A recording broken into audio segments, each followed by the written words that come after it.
Osman Gazi atau dikenal sebagai Osman I adalah pendiri Kesultanan Utsmaniyah atau Kekaisaran Turki Ottoman. Pada masa pemerintahannya, Osman I fokus melakukan penaklukan untuk membangun kerajaannya yang masih sangat kecil. Perjuangannya pun tidak sia-sia. Pasalnya, Kesultanan Utsmaniyah terus berkembang hingga menjadi negara adidaya yang menguasai Timur Tengah, Eropa Timur, dan Afrika Utara. Oleh karena itu, ia dianggap sebagai peletak dasar dinasti Islam di Turki yang berjaya selama lebih dari 6 abad tahun 1299 sampai tahun 1924. Kehidupan awal, Osman Gazi lahir pada sekitar 1258 di kota Sogut, yang terletak di barat laut Anatolia. Ayahnya yang bernama Ertugrul adalah kepala suku Kai, yang masih keturunan Kabikah Oghuz. Oleh karena itu, disebut bahwa bangsa Turki Utsmani mula-mula adalah keturunan kabilah Oghuz berasal dari sebelah utara Tiongkok Asia Tengah, yang lari untuk menghindari serangan tentara Mongol di bawah Genghis Khan. Ertugrul lari hingga mencapai daerah Anatolia di Turki, yang saat itu di bawah kekuasaan Sultan Kaikubad I dari Kesultanan Rum. Kesultanan Rum masih berada di bawah kekuasaan dinasti Seljuk, yang kemudian membubarkan Kesultanan Rum dan membuat Anatolia pecah menjadi beberapa bagian.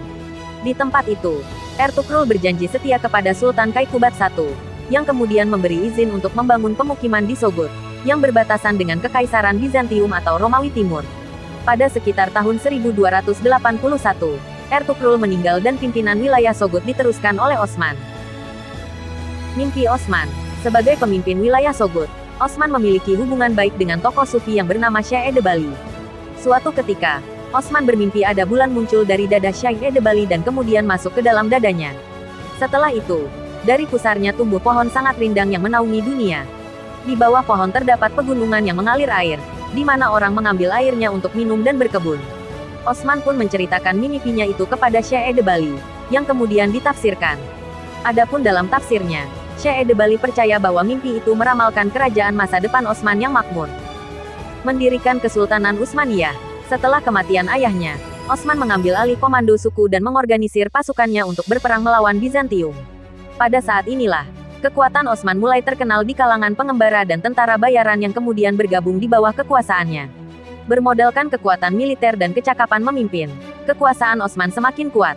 Setelah dinasti Saljuk runtuh, Utsmani mendeklarasikan berdirinya Kesultanan Utsmaniyah di Turki pada 1299. Ia lantas melakukan beberapa penaklukan terhadap wilayah-wilayah yang penting. Salah satunya adalah kota Yenişehir, yang kemudian dijadikan ibu kota Utsmaniyah yang pertama. Perluasan wilayah. Pada 1302, setelah mengalahkan kekuatan Bizantium di dekat Nicea, Osman semakin mendesak pertahanan lawannya itu. Khawatir dengan pengaruh Osman yang semakin besar, Bizantium pun secara bertahap meninggalkan pedesaan Anatolia. Kendati demikian, Bizantium masih berusaha menahan ekspansi Ottoman, tetapi upaya mereka tidak terorganisir dengan baik. Sementara itu, Osman terus memperluas kendalinya ke dua arah, bagian utara di sepanjang aliran Sungai Sakarya, dan barat daya menuju Laut Marmara. Misi itu dapat diselesaikan pada 1308, dan dilanjutkan dengan penaklukan Efesos, di dekat Laut Aegea.